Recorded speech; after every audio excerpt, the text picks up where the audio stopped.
Welcome, Libra, to your last week in October tarot card reading with me. We've got the Celtic Cross. At the end of the reading, going to check this deck for a major arcana. We're also going to look about love in the Romance Angels. And before we start with the Celtic Cross, I've got some four energy oracle cards to share with you for more messages. Okay, so we've got the Turtle energy here. This is saying be joyful and trusting, and Archangel Jules is around you.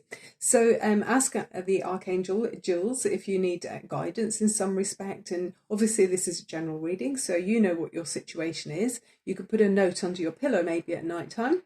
But also with this, the turtle is someone who does look out for others and sometimes compromises his own needs for the better good of the bigger picture. So as the turtle does, it's going around cleaning up the debris in the oceans and, you know, swimming around in amongst everybody. So you might be doing a bit of that. Who knows, Libra? You are Venus ruled after all.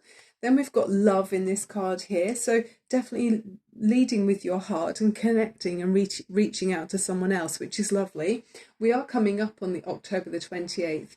To a full moon in, well, it's a Taurus lunar eclipse. So in that there's grounded and sensual energy. I mean, it's Taurus is all, I mean, you and Taurus are both ruled by Venus. So you've got that in common. So it's asking you to think about new ways to grow your pentacles, thinking about where you invest your money. Often Taurus people are associated with being very clever about money. I mean, the Taurians that I know always have plenty of resources, and very much about stability, material security, and, you know, don't mind working hard as well. And I mean, you've got a male energy, Libra. You're considered one of the male signs, male energy signs. So I feel like you've got lots of energy you can put into to make things work as well. Yeah, so physical fitness as well, looking at that at this time, strength and things like that.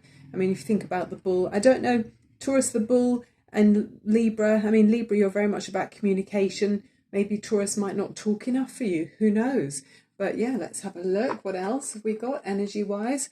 Okay, so another heart, but a bit more of a uncomfortable one here with the broken heart. So it's a number 9. Is something coming to a closure in a relationship? Has there been a connection where we see this card here opening up to someone in the past, and maybe now you're feeling hurt in some way? We'll find out through the Celtic Cross a bit more on that. And then the crystal you got here is Moldavite. I'll just pop my glasses on.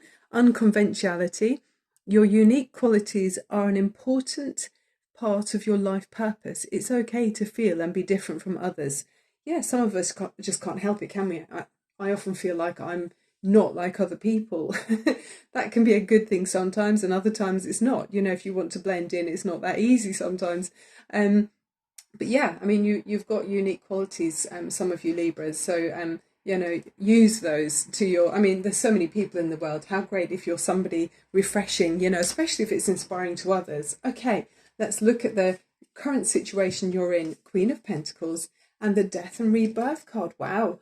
So yeah, I mean, that could tie in with some kind of relationship situation. Who knows? I mean, the Queen of Pentacles is very healthy. It feels like, you know, is kind of Taurus energy, actually, as we're seeing with the astrology coming up with the Taurus lunar eclipse.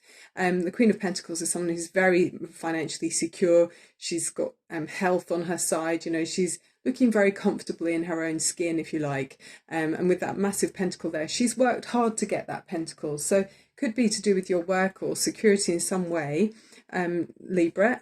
But with the Death and Rebirth card here, it looks like it suggests that there's some major change coming along, end of a cycle in some way.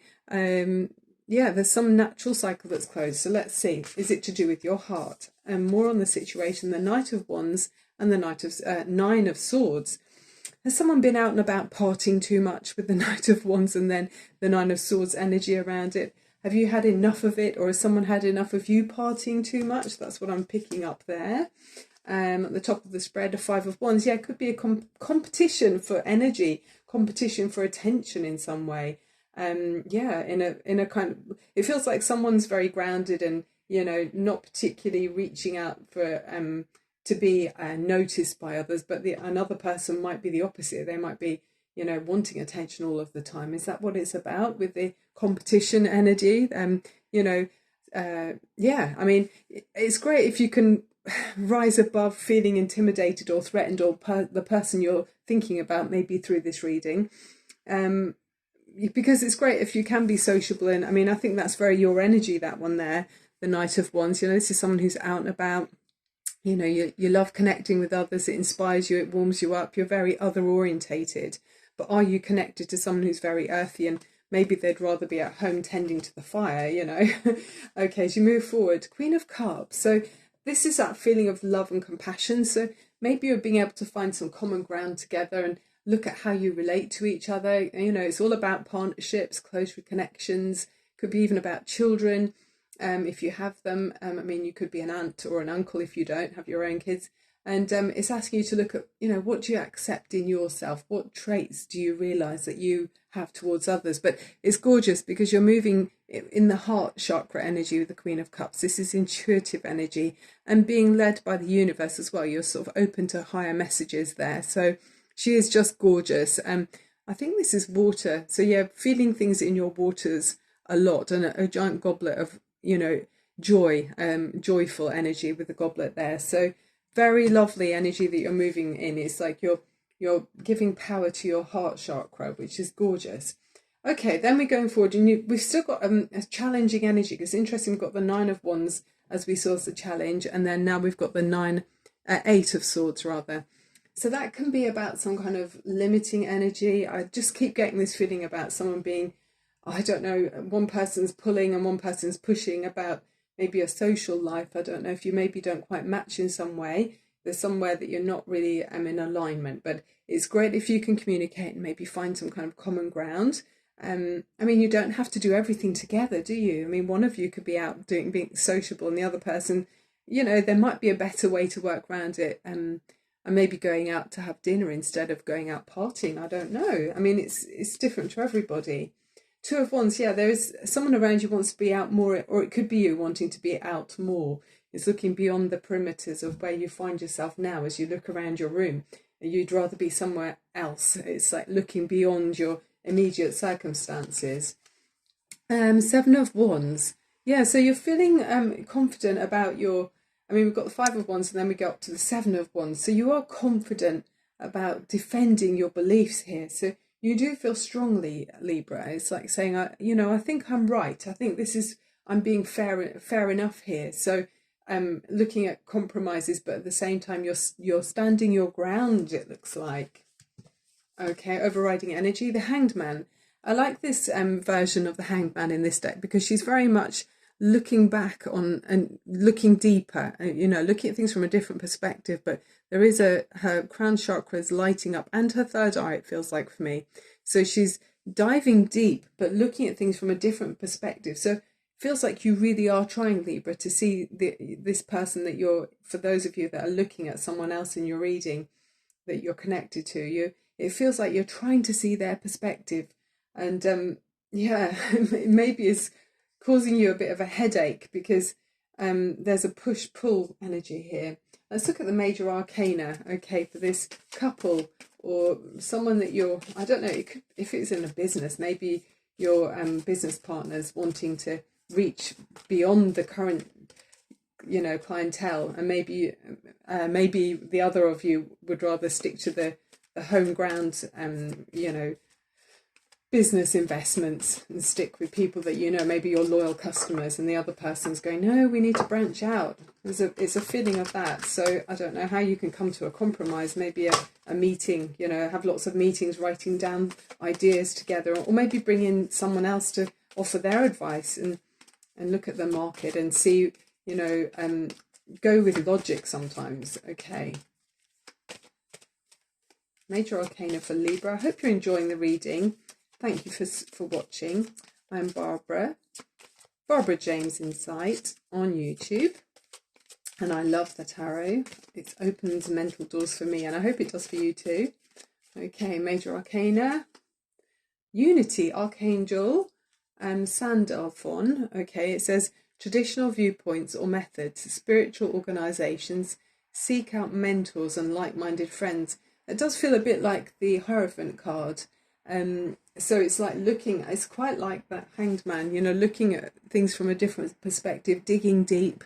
And yeah, I mean, yes, it feels like someone's traditional and then someone else is looking, they want to have more, they want to go beyond the perimeters of what's known. That's what it feels like to me. Yeah. Okay, romance. What's the romantic energy around for Libra, please? There's love energy, romantic interest for Libra in this relationship where one of you feels old-fashioned and the other one is more forward-thinking, sort of broadening their horizons and perspectives. What's the energy for Libra romantically or loving connections?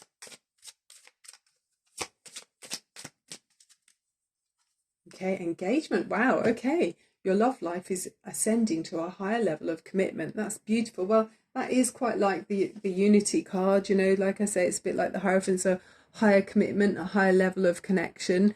I mean, maybe it could be some of you, it could be so simply as down to arranging, if you're planning a wedding, you know, you might be, it doesn't have to be a big wedding, but one of you might want something to be traditional and the other one is saying, no, I would really like it to be far out and brand new. And I don't know, maybe you want to dress up as spacemen or something, spacemen and women. But yeah, I mean, it's like a push-pull where that you're quite different to the person that you're thinking about in this reading. And, you know, potentially it could cause heartache. But I think if you really want this to work, and so does the other person, you'll find a way with through compassion and compromise maybe is a way to go forward because someone's quite unique and maybe it's not something that you've experienced before, Libra, maybe, or maybe you're the one who's quite different and unique and the other person isn't used to that, and it's causing a bit of headache for someone. But you know, reach out and maybe it's not you that needs to be told that, you know, broaden your perspective and your you don't need, they don't maybe need to stick with what's safe, but oh well, open minds and you know, being led by your heart will be the right direction, I'm sure. Sending you so much love and light. Thanks for being here. Bye for now.